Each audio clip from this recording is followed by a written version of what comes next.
Hormuz প্রণালীতে আবারও যুক্তরাষ্ট্র Iran গোলাগুলি, 2 মাসের বর্ধিত যুদ্ধবিরতির তোড়জোড়, নয়া কি চক্রান্ত করছে আমেরিকা?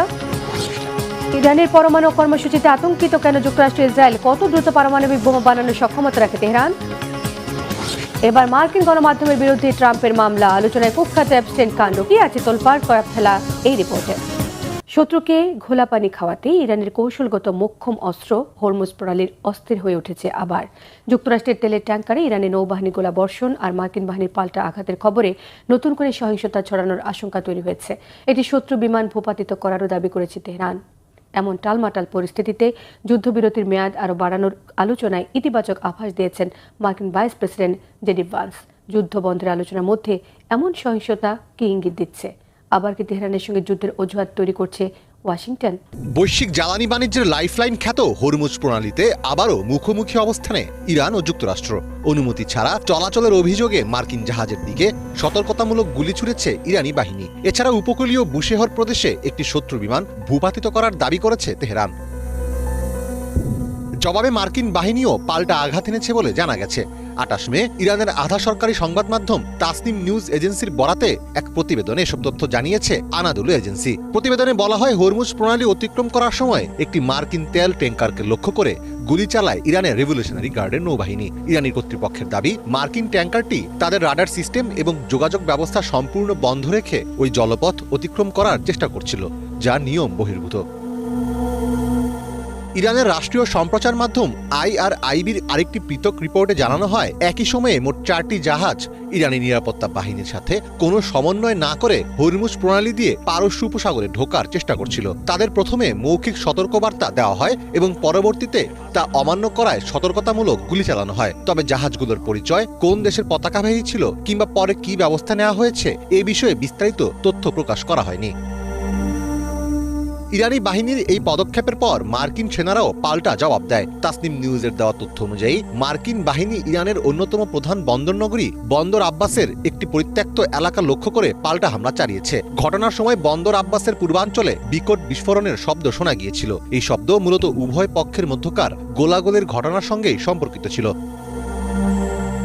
এদিকে যুদ্ধবিরতির সময়সীমা আরও 2 মাস বাড়ানোর বিষয়ে একটি সমঝোতায় পৌঁছেছে যুক্তরাষ্ট্র ও ইরান। তবে চুক্তিটি এখনও মার্কিন প্রেসিডেন্ট ডোনাল্ড ট্রাম্পের চূড়ান্ত অনুমোদনের অপেক্ষায় রয়েছে। মার্কিন কর্মকর্তাদের বরাত দিয়ে ব্রিটিশ সংবাদ মাধ্যম বিবিসির প্রতিবেদনে এ তথ্য জানানো হয়েছে।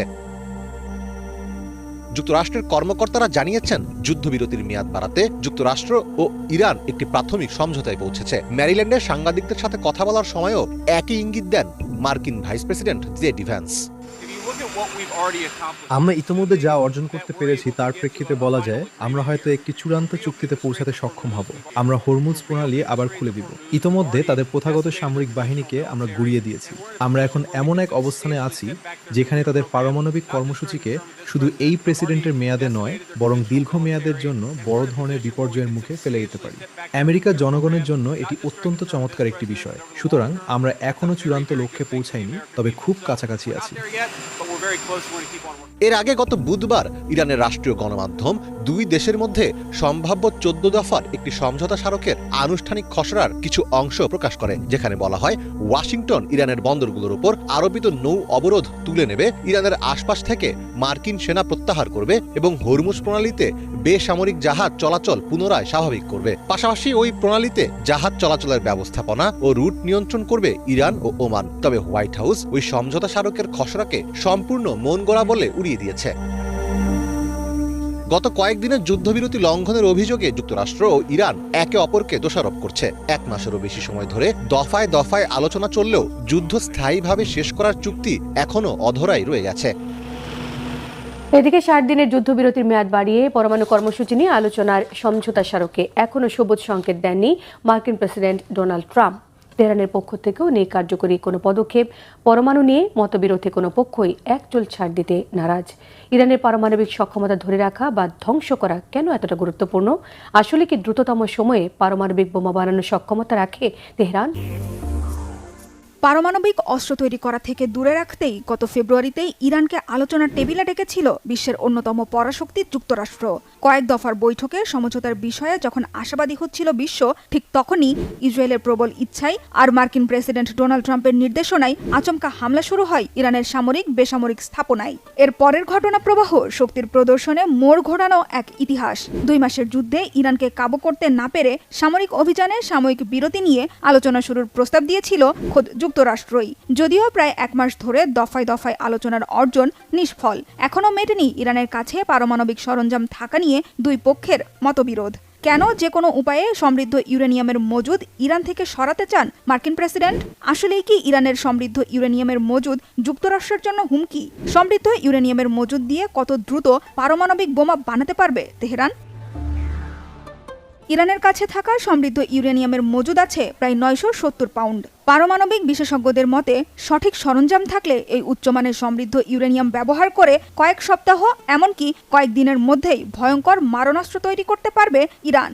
আন্তর্জাতিক পরমাণু বিশেষজ্ঞরা বলছেন এই পরিমাণ ইউরেনিয়াম দিয়ে অন্তত 10টি পারমাণবিক বোমা তৈরি করা সম্ভব। পারমাণবিক বোমা তৈরির জন্য প্রয়োজন 235 ভর সংখ্যার ইউরেনিয়াম, কিন্তু খনি থেকে পাওয়া কাঁচা ইউরেনিয়ামে থাকে এই ভর সংখ্যার মাত্র 1 ভাগ। তাই বোমা বানাতে প্রকৃতি থেকে সংগ্রহ করা ইউরেনিয়ামকে প্রক্রিয়াজাত করে 235 ভর সংখ্যার ইউরেনিয়ামে রূপান্তর করতে হয়। ইউরেনিয়ামের এই রূপান্তর প্রক্রিয়ার সক্ষমতা আছে ইরানের নাতাঞ্জ, ফোর্ডো ও ইস্পাহান পারমাণবিক কমপ্লেক্সের ভূগর্ভস্থ প্ল্যান্টের, যেখানে একাধিক সেন্ট্রিফিউজ মেশিনের সাহায্যে কাঁচা ইউরেনিয়ামকে সমৃদ্ধ করা হয়। মার্কিন সংবাদ মাধ্যম সিএনএনের প্রতিবেদনে বলা হয়েছে ইরানের কাছে থাকা 970 পাউন্ডের ইউরেনিয়ামের প্রায় 60 ভাগই সমৃদ্ধ। 2025 সালের জুনে ইরানের পারমাণবিক স্থাপনাগুলোই যুক্তরাষ্ট্র ও ইসরায়েলের হামলায় ইস্পাহানে থাকা উচ্চ সমৃদ্ধ ইউরেনিয়ামের মজুদের বড় অংশ মাটির নিচে চাপা পড়লেও ধ্বংস হয়নি। চলতি মাসের শুরুতে শান্তি আলোচনা ব্যর্থ হলে শক্তি প্রয়োগ করে ইউরেনিয়ামের মজুদ ছিনিয়ে নেওয়ার হুমকি দিয়েছিলেন প্রেসিডেন্ট ট্রাম্প। যদিও ইস্পাহান কমপ্লেক্সে সামরিক অভিযানের বিভিন্ন দিক পর্যালোচনা করে পরিকল্পনাকারীরা জানিয়েছেন এটি বাস্তবে রূপ দিতে গেলে শত শত এমনকি হাজার হাজার সেনা প্রয়োজন হতে পারে। সেই সাথে ব্যাপক হতাহতের ঝুঁকিও নিতে হবে। এছাড়া নিরাপদে ও সম্পূর্ণরূপে পরমাণু অপসারণ করা তো দূরের কথা, মার্কিন সামরিক অভিযান আদৌ সমস্ত সমৃদ্ধ ইউরেনিয়াম শনাক্ত ও যাচাই করতে পারবে কিনা তা নিয়েই সন্দিহান পারমাণবিক বিশেষজ্ঞরা। যদিও ইরান বরাবরই দাবি করে এসেছে সমৃদ্ধ ইউরেনিয়াম ব্যবহার করে পারমাণবিক অস্ত্র তৈরির কোনো পরিকল্পনা নেই, তবে বিশ্লেষকদের আশঙ্কা সমৃদ্ধ ইউরেনিয়ামের বিশাল মজুদ এবং পারমাণবিক অস্ত্র তৈরিতে প্রয়োজনীয় সরঞ্জাম থাকায় যে কোনো মুহূর্তেই ইরানের সিদ্ধান্ত পাল্টে যেতে পারে। আর ইরানের পারমাণবিক অস্ত্র তৈরির সক্ষমতাকেই যুক্তরাষ্ট্রের ভয় পাওয়ার বিষয়টিও উড়িয়ে দেওয়ার মতো নয়। মার্কিন প্রেসিডেন্ট ডোনাল্ড ট্রাম্প আর যুক্তরাষ্ট্রের প্রভাবশালী গণমাধ্যমের টানাপোড়েন এবার গড়িয়েছে আদালত পর্যন্ত। কুখ্যাত যৌন অপরাধী জেফ্রি এপস্টেইনকে নিয়ে বিতর্কিত প্রতিবেদনের জেরে দ্য ওয়াল স্ট্রিট জার্নালের বিরুদ্ধে $10 বিলিয়ন মার্কিন ডলারের মানহানি মামলা ঠুকেছেন প্রেসিডেন্ট ডোনাল্ড ট্রাম্প। এর আগে মামলাটি খারিজ হলেও সংশোধিত আবেদন নিয়ে আবার আইনি লড়াই নেমেছেন তিনি। কেন এই মামলা, কি ছিল সেই প্রতিবেদনে? ডোনাল্ড ট্রাম্প এবং মার্কিন গণমাধ্যমের মধ্যকার বৈরী সম্পর্ক নতুন কোনো বিষয় নয়, তবে এবার তা এক নজিরবিহীন ও চরম বিতর্কিত রূপ ধারণ করেছে। কুখ্যাত যৌন অপরাধী জেফ্রি এপস্টিনের 50তম জন্মদিনের একটি কথিত অশ্লীল শুভেচ্ছা বার্তাকে কেন্দ্র করে প্রভাবশালী সংবাদপত্র ওয়াল স্ট্রিট জার্নালের বিরুদ্ধে $10 বিলিয়ন বা 1000 কোটি ডলারের বিশাল মানহানি মামলা ঠুকে দিয়েছেন ট্রাম্প। এর আগে আইনি ত্রুটি এবং পর্যাপ্ত প্রমাণের অভাবে এক ফেডারেল বিচারক মামলাটি খারিজ করে দিলেও ট্রাম্প দমে যাওয়ার পাত্র নন। নতুন করে কোমর বেঁধে সংশোধন এনে তিনি আবারও এই আইনি লড়াই নেমেছেন, যা মার্কিন রাজনীতি ও গণমাধ্যম পাড়ায় রীতিমতো তোলপাড় সৃষ্টি করেছে। রয়টার্সে প্রকাশিত একটি প্রতিবেদন মতে ডোনাল্ড ট্রাম্পের আইনজীবীরা মায়ামির একটি ফেডারেল আদালতে ওয়াল স্ট্রিট জার্নালের মূল প্রতিষ্ঠান Dow Jones News Corporation, media mogul Rupert Murdoch এবং সংশ্লিষ্ট 2 প্রতিবেদকের বিরুদ্ধে এই সংশোধিত মানহানি মামলা দায়ের করেছে। মামলার মূল কারণ হল 2015 সালের জুলাই মাসে প্রকাশিত ওয়াল স্ট্রিট জার্নালের একটি বিস্ফোরক প্রতিবেদন। ওই প্রতিবেদনে দাবি করা হয়েছিল যে 2003 সালে জেফ্রি এপস্টিনের 50তম জন্মদিনের অ্যালবামে ট্রাম্পের স্বাক্ষর করা একটি চিঠি ছিল, যার ভেতরে একজন নগ্ন নারীর শরীরের রেখাচিত্র এবং ট্রাম্প এপস্টিনের মধ্যকার কিছু গোপন কথোপকথনের ইঙ্গিত ছিল। ট্রাম্পের দাবি এই চিঠিটি সম্পূর্ণ ভুয়া এবং তার ভাবমূর্তি ক্ষুণ্ণ করার জন্য এটি সুপরিকল্পিত সাজানো নাটক। দ্য হিলের একটি খবরে জানানো হয়েছে, মার্কিন কংগ্রেসের আইন প্রণেতারা এপস্টিনের দ্বীপ থেকে এই কথিত জন্মদিনের কার্ডটি উদ্ধার করে তা প্রকাশ করেছিলেন। কিন্তু ট্রাম্প এবং তার আইনজীবীদের দাবি, সরকারিভাবে প্রকাশ পেলেও ওই কার্ড বা চিঠিটি আদতে জাল। অবশ্য এই আইনি লড়াই ট্রাম্পের জন্য খুব একটা সহজ হচ্ছে না। সিএনএনে প্রকাশিত একটি প্রতিবেদন মতে গত এপ্রিল মাসে ওবামা আমলে নিযুক্ত বিচারক ড্যারিন পি গেলস ট্রাম্পের প্রথম মামলাটি খারিজ করে দিয়েছিলেন। বিচারক স্পষ্ট জানিয়ে দিয়েছিলেন যে ট্রাম্পের আইনজীবীরা ওয়াল স্ট্রিট জার্নালের বিরুদ্ধে প্রকৃত বিদ্বেষ বা অ্যাকচুয়াল ম্যালিস প্রমাণ করতে ব্যর্থ হয়েছেন। অর্থাৎ পত্রিকাটি জেনে শুনে বা তীব্র অবহেলার সাথে মিথ্যা তথ্য ছেপেছে, এমন কোনো অকাট্য প্রমাণ ট্রাম্প দেখাতে পারেননি। তবে বিচারক ট্রাম্পকে মামলাটি সংশোধন করে পুনরায় ফাইল করার সুযোগ দিয়েছিলেন, আর সেই সুযোগকে পূর্ণ ব্যবহার করলেন তিনি। পুরো ঘটনাটিকে কেন্দ্র করে ওয়াশিংটনের রাজনৈতিক অঙ্গন এখন চরম উত্তপ্ত। নিউ ইয়র্ক টাইমসের একটি বিশ্লেষণ বলছে, ডোনাল্ড ট্রাম্পের এই $10 বিলিয়ন মামলাটি আসলে স্বাধীন গণমাধ্যমের ওপর এক ধরনের মনস্তাত্ত্বিক চাপ সৃষ্টির চক্রান্ত। সমালোচকদের মতে, ট্রাম্প নিজেকে বাঁচানোর জন্য এবং গণমাধ্যমের মুখ বন্ধ করতে এই বিশাল অঙ্কের মামলাকে হাতিয়ার হিসেবে ব্যবহার করছেন। তবে ওয়াল স্ট্রিট জার্নালের মালিকপক্ষ ডাও জোন্স সাফ জানিয়ে দিয়েছে, তারা তাদের রিপোর্টিংয়ে সত্য ও বস্তুনিষ্ঠতার ওপর শতভাগ আস্থাশীল এবং আদালতে এর শেষ দেখে ছাড়বে। গাজা উপত্যকার 70% এলাকা নিজেদের দখলে নিতে দেশটির সশস্ত্র বাহিনীকে নির্দেশ দিয়েছেন ইসরায়েলের প্রধানমন্ত্রী বেনিয়ামিন নেতানিয়াহু। ইসরায়েলের দখলকৃত পশ্চিম তীরে এক সংবাদ সম্মেলনে ইসরায়েলের প্রধানমন্ত্রী নেতানিয়াহু দাবি জানান, ফিলিস্তিনের স্বাধীনতাকামী সংগঠন হামাজের ওপর সামরিক নিয়ন্ত্রণ দিন দিন আরও পাকাপোক্ত হচ্ছে। বলেন, ইসরায়েলি বাহিনী ইতিমধ্যে গাজা উপত্যকার 60% এলাকা দখলে নিয়েছে। ইসরায়েলের সেনাবাহিনীকে নির্দেশনা দিয়ে বলেছেন, ধাপে ধাপে গাজায় ইসরায়েলি বাহিনী নিয়ন্ত্রণ বাড়িয়ে 70% পর্যন্ত করতে হবে। তবে ইসরায়েলের প্রধানমন্ত্রীর দাবির সঙ্গে মিল নেই সেনাবাহিনীর দেয়া তথ্যের। গত এপ্রিল মাসে আন্তর্জাতিক সাহায্য সংস্থাগুলোর কাছে ইসরায়েলের প্রতিরক্ষা বাহিনী IDF এর দেয়া মানচিত্র অনুযায়ী তারা গাজার প্রায় 64% এলাকা দখলে নিয়েছে। যুদ্ধবিরতি লঙ্ঘন করে ইসরায়েলের নতুন এই পদক্ষেপে তীব্র ক্ষোভ এবং নিন্দা জানিয়েছে হামাস। 2025 সালের যুদ্ধবিরতি চুক্তিতে দখলদার বাহিনীর সামরিক কর্মকাণ্ড গাজার 53% এলাকায় বিস্তীর্ণ হলুদ সীমারেখায় সীমাবদ্ধ থাকার কথা ছিল। কেমন হতো যদি খোলা আকাশের নিচে থাকতো নিবিড় পরিচর্যা কেন্দ্র, ICU, চারিদিকে থাকতো বাহারি ফুল আর ঘ্রাণে সুরভিত মনোরম পরিবেশ। শুনতে কল্পনা মনে হলেও ব্যতিক্রমী কাজটি করার সাহস দেখিয়েছে লন্ডনের কিংস কলেজ হাসপাতাল। কেন এমন অদ্ভুত উদ্যোগ? খুব গুরুতর আর স্পর্শকাতর রোগীদের রাখতে হাসপাতালের বিশেষ এই বিভাগের রূপান্তর কতটুকু নিরাপদ, ভবিষ্যৎ কতটা উজ্জ্বল, কি বলছেন চিকিৎসকরা?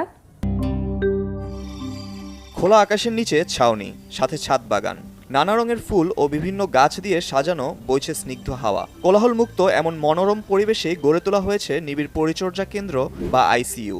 শুনতে অদ্ভুত মনে হলেও এটা বাস্তব। কল্পনাকে হার মানানো চিন্তার পরিধিকে ধাক্কা দেওয়ার মতো অদ্ভুত এই কাজটি করে দেখিয়েছে লন্ডনের কিংস কলেজ হাসপাতাল। এত জায়গা থাকতে ছাদের ওপর খোলা স্থানে কেন ICU? হাসপাতাল কর্তৃপক্ষের এমন উদ্যোগের কারণ কি? সাধারণত যে কোনো হাসপাতালের ICU থাকে বিভিন্ন যন্ত্রপাতিতে আবদ্ধ। গতানুগতিক এই ধারণা থেকে বের হয়ে লন্ডন হাসপাতালের ব্যতিক্রমী এই উদ্যোগে প্রাধান্য দেওয়া হয়েছে রোগীর মানসিক স্বাস্থ্যের দিকে। আমার মনে হয় না সারাদিন ঘরের ভেতর আটকে থাকা তাড়াতাড়ি সুস্থতার প্রেরণা যোগায়। স্বাভাবিক জীবনে ফেরার চেষ্টা করার মতো কোনো তাগিদই থাকে না। এই পরিবেশ খুব ভালো লাগছে, এখান থেকে যেতেই চাই না। সুস্থ জীবনে ফিরতে শারীরিক সুস্থতার পাশাপাশি প্রয়োজন মানসিক প্রফুল্লতারও। রুমে বন্দি রেখে রোগীদের মানসিক অবস্থার পরিবর্তন সম্ভব না।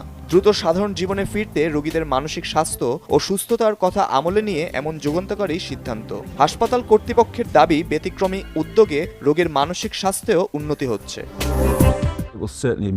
এটি অবশ্যই রোগীর অভিজ্ঞতাকে উন্নত করবে এবং আমরা এই বিষয়ে প্রচুর গবেষণা করব। এটি প্রমাণ করবে যে আমরা রোগীর সেবার মান উন্নত করতে পারি, তাদের হাসপাতালে থাকার সময় কমিয়ে দ্রুত সুস্থ জীবনে ফেরাতে পারি। ভবিষ্যতের জন্য এটি অত্যন্ত গুরুত্বপূর্ণ হতে চলেছে, কারণ আমাদের কাজের বড় অংশ জুড়ে আছে রোগীর পুনর্বাসন। মানুষের জীবন বাঁচানো তো বটেই, পাশাপাশি এটাও নিশ্চিত করা যে রোগীরা যখন ICU থেকে বের হবে তখন যেন দ্রুত স্বাভাবিক জীবনে ফিরতে পারেন। প্রাথমিকভাবে একজন রোগীকে অভিনব এই ICU সেবা দেয়া হলেও পরিকল্পনাটি সফল করতে আরও গবেষণার মাধ্যমে মানোন্নয়নের পথে এগিয়ে নিয়ে যাওয়ার পরিকল্পনা আছে কিংস কলেজ হাসপাতাল কর্তৃপক্ষের।